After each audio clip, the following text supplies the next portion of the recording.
Breaking news Israel से। Israel पर बहुत बड़ा हमला हो गया जिसमें उसके सबसे अहम शहर तेल अवीव को निशाना बनाया गया। खतरनाक हथियारों से लैस एक हमलावर ने शाम के वक्त अचानक वहां फायरिंग शुरू कर दी, जिसके बाद वहां हाहाकार मच गया। लोग जान बचाने के लिए इधर उधर सड़क पर भागने लगे। हालांकि बाद में पुलिस ने उस हमलावर को ढेर कर दिया, लेकिन तब तक कई लोग गोली लगने से घायल हो गए, जिनमें एक की हालत गंभीर बताई जा रही है। इस हमले की जिम्मेदारी चरमपंथी संगठन हमास ने ली है। कुछ रोज पहले इजराइल की सेना ने वेस्ट बैंक में एक ऑपरेशन चलाकर अपने 2 नागरिकों की हत्या करने वाले हमलावर को ढेर कर दिया था। उसी का बदला लेने के लिए फिलिस्तीन के चरमपंथी संगठन हमास ने इजराइल के तेल अवीव शहर में हमला बोल दिया। शहर के एक भीड़-भाड़ वाले इलाके में उसके एक आतंकी ने ताबड़तोड़ फायरिंग शुरू कर दी, जिससे वहां हड़कंप मच गया। अचानक हुए इस हमले में 3 लोग बुरी तरह जख्मी हो गए, जबकि ताबड़तोड़ फायरिंग की वजह से शहर में भगदड़ मच गई। इस घटना का एक वीडियो भी सामने आया, जिसमें फायरिंग के बाद लोग चीखते चिल्लाते सुनाई दिए। गोली चलने की खबर मिलते ही पुलिस ने मोर्चा संभाला और फिर वहां मौजूद कुछ लोगों की मदद से दनादन गोलियां चला रहे उस आतंकी को मार गिराया। इस घटना में 3 लोग घायल हो गए, जिन्हें फौरन इलाज के लिए अस्पताल भेजा गया। मामले की गंभीरता को देखते हुए पुलिस ने पूरे इलाके को सील कर दिया। आसपास की दुकानों को भी बंद करवा दिया गया।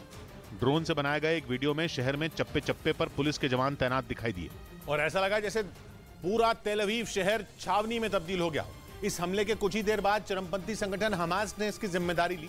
उसने यह भी कहा कि तेल अवीव शहर पर हमला वेस्ट बैंक में हुई मुठभेड़ का जवाब है और आगे भी उसके लड़ाके इजराइल पर इसी तरह हमले करते रहेंगे। कुछ रोज पहले इजराइल ने वेस्ट बैंक में एक ऑपरेशन चलाया था। उस दौरान इजराइल की सेना ने वहां के जनीन शरणार्थी कैंप पर धावा बोलकर उसके 2 नागरिकों की हत्या करने वाले को ढेर कर दिया था। लेकिन इसके बाद गुस्साए फिलिस्तीनियों ने इजराइल के सैनिकों पर हमला बोल दिया था, जिसमें फिलिस्तीन के 6 नागरिकों की मौत हो गई थी, जबकि इजराइल की सेना के 3 जवान भी गोली लगने से घायल हो गए थे। वेस्ट बैंक में इस ऑपरेशन को अंजाम देने के बाद इजराइल ने दावा किया था कि उसने हुवारा में हत्याकांड को अंजाम देने वाले को मार गिराया, जिसने 26 फरवरी को वेस्ट बैंक के हुवारा में इजराइल के 2 लोगों की हत्या कर दी। और उस हत्याकांड के बाद ही वहां बड़े पैमाने पर हिंसा फैल गई थी। इजराइल के लोगों ने फिलिस्तीनियों पर हमले बोल दिए थे और वहां दर्जनों इमारतों को आग के हवाले कर दिया था। पिछले करीब 2 महीने से इजराइल लगातार वेस्ट बैंक में हमले कर रहा है। फिलिस्तीन का आरोप है कि इजराइल के इन हमलों में बड़ी संख्या में उसके नागरिक मारे गए हैं। फिलिस्तीन के इस आरोप के बाद चरमपंथी संगठन हमास ने इजराइल को अंजाम भुगतने की धमकी दी थी और अब उसने इजराइल के तेल अवीव शहर पर इस आतंकी हमले को अंजाम देकर अपने इरादे साफ कर दिए और ये चेतावनी भी दी कि अगर इजराइल की सेना ने वेस्ट बैंक को निशाना बनाना बंद नहीं किया तो उसके लड़ाके इसी तरह इजराइल में घुसकर उसके लोगों पर हमला करेंगे।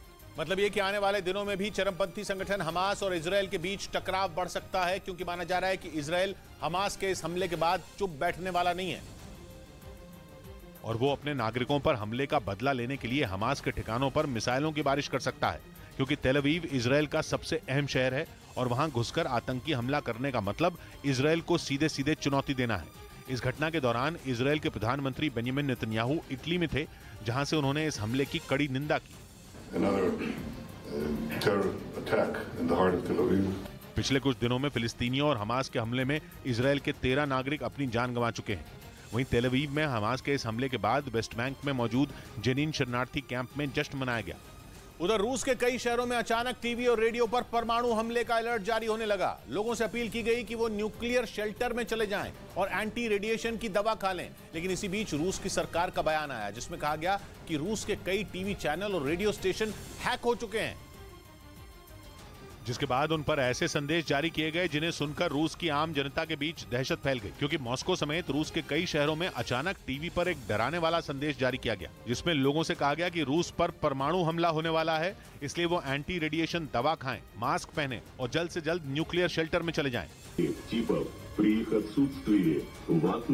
रेडियो पर जारी संदेश तो और भी दिल दहला देने वाला था, क्योंकि उसमें सायरन बजने की आवाज के साथ बताया गया कि रूस में एयर अलर्ट जारी हो गया है, क्योंकि वहां मिसाइल अटैक होने वाला है। रूस के जिन जिन शहरों में इस तरह का अलर्ट जारी किया गया, वहां लोगों की जान हलक में अटक गई, क्योंकि उनसे सीधा सीधा कहा जा रहा था कि रूस पर परमाणु हमला होने वाला है। रूस की सरकार को जैसे इसकी खबर मिली, वो हरकत में आ गई और उसकी ओर से एक बयान जारी करके बताया गया कि रूस के कई टीवी चैनल और रेडियो स्टेशन हैक हो चुके हैं, जिसके बाद उन पर परमाणु हमले का संदेश जारी किया गया। रूस में एक महीने में ऐसा तीसरी बार हुआ, यानी हैकर ने एक बार नहीं 3 बार रूस के टीवी चैनल और रेडियो स्टेशन को अपनी उंगली पर नचाया।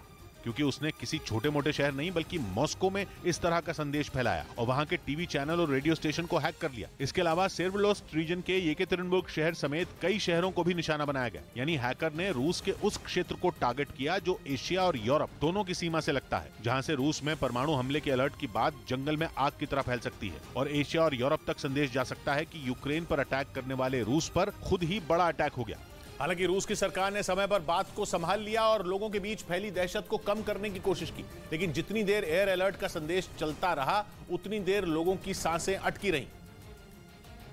क्योंकि मॉस्को समेत रूस के कई शहरों में लगातार इस तरह के संदेश जारी हो रहे हैं। रूस ने दावा किया कि पिछले ही महीने वहां टीवी चैनल को हैक करके लाखों लोगों से न्यूक्लियर शेल्टर में जाने को कहा गया था। जिन कंपनियों के चैनल और रेडियो स्टेशन को हैक किया गया उनमें वहां की गैज़प्रोम मीडिया कंपनी भी शामिल है, जिसके रूस में 1-2 नहीं बल्कि 38 टीवी चैनल और 10 रेडियो स्टेशन है। यानी जिसने भी रूस के मीडिया पर अटैक किया उसने सोच समझकर ये काम किया और रूस की बड़ी बड़ी मीडिया कंपनियों को टारगेट किया। डेली मेल ने अपनी रिपोर्ट में दावा किया कि पुतिन के भाषण के लाइव टेलीकास्ट में रुकावट डालने के लिए कई बार ऐसा किया गया है। हालांकि हैकर कौन था और किस देश का था इसके बारे में कोई औपचारिक जानकारी नहीं मिल पाई। लेकिन रूस की सरकार इसे एक बड़ी चुनौती मानकर इससे निपटने की तैयारियों में जुट गई। चुनौती इसलिए बड़ी है क्योंकि हैकर के बारे में कोई पुख्ता जानकारी नहीं मिल पाई है और ना ही किसी ने सामने आकर रूस के मीडिया पर किए गए इस अटैक की जिम्मेदारी ली है। लेकिन रूस ने दावा किया कि यूक्रेन जंग छिड़ने के बाद वहां इस तरह की घटनाएं अचानक बढ़ गईं। यानी रूस का इशारा पश्चिमी देशों की ओर है। हालांकि रूस में ही कुछ लोगों का मानना है कि इस तरह के संदेश पुतिन प्रशासन जारी करवाता है क्योंकि वो लोगों को परमाणु हमले के लिए तैयार करना चाहता है और इसीलिए लगातार वहाँ इस तरह की मॉक ड्रिल हो रही है। इस बीच ऑस्ट्रेलिया में मंदिरों पर हमलों के खिलाफ वहां के प्रधानमंत्री एंटनी एल्बनीज ने कार्रवाई का भरोसा दिया। उनके साथ मुलाकात के दौरान प्रधानमंत्री नरेंद्र मोदी ने इस मुद्दे को उठाया, जिस पर ऑस्ट्रेलिया के प्रधानमंत्री एंटनी एल्बनीज ने कार्रवाई का भरोसा दिया, जिसकी जानकारी प्रधानमंत्री ने दोनों देशों के साझा बयान के दौरान दी। भारतीय समुदाय की सेफ्टी उनके लिए विशेष प्राथमिकता है। ऑस्ट्रेलिया में मंदिरों पर हमलों को प्रधानमंत्री ने चिंता का विषय बताया। उधर अफगानिस्तान के बल्ख प्रांत के गवर्नर की हत्या की जिम्मेदारी इस्लामिक स्टेट खुरासान प्रोविंस ने ले ली। साथ ही उस आतंकी की पहचान भी बताई जिसने गवर्नर के दफ्तर में घुसकर इस हमले को अंजाम दिया और साफ कहा कि उन्होंने नंगरहार का बदला बल्ख में ले लिया। नंगरहार प्रांत में पिछले हफ्ते तालिबान ने एक बड़ा ऑपरेशन किया था।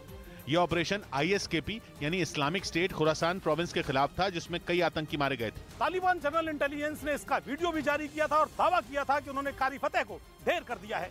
वो कारी फतेह जो ISKP का सबसे सीनियर कमांडर था और अपने संगठन के लिए रणनीति बनाता था। यहाँ तक कि चीन के नागरिकों और चीन की कंपनियों की परियोजनाओं पर हुए कई हमले उसने ही करवाए थे। कारी फतेह को उसके कई साथियों के साथ नंगरहार प्रांत में ढेर कर दिया गया था, जबकि नंगरहार प्रांत को इस्लामिक स्टेट खुरासान प्रांत का गढ़ माना जाता था।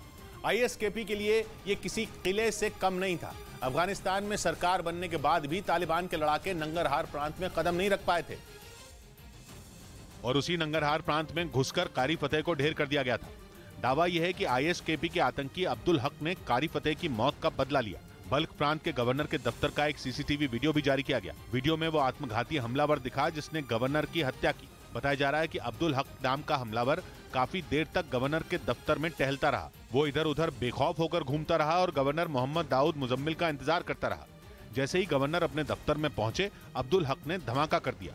लेकिन इससे साफ हो गया कि अफगानिस्तान में एक बार फिर बड़े पैमाने पर खून खराबा तय है। बल्ख के गवर्नर की हत्या पर इस्लामिक स्टेट खुरासान प्रोविंस ने तालिबान को उकसाने वाला काम किया, जिसका सीधा मतलब यह कि अब ISKP यानी इस्लामिक स्टेट खुरासान प्रोविंस को जवाब देने के लिए तालिबान भी किसी बड़े हमले की तैयारी करेंगे। ISKP का नेटवर्क अफगानिस्तान के सिर्फ नंगरहार प्रांत में नहीं है बल्कि पूरे अफगानिस्तान में फैला है। अफगानिस्तान में तालिबान की सत्ता आने से पहले तक तो ISKP और तालिबान मिलकर संघर्ष कर रहे थे, लेकिन अब दोनों के रास्ते अलग हो चुके हैं। दोनों एक दूसरे का लड़ने का तरीका भी जानते हैं और एक दूसरे की कमजोरियां भी जानते हैं। इसीलिए माना जा रहा है कि इन दोनों का झगड़ा अफगानिस्तान में बहुत बड़ी जंग की शुरुआत है।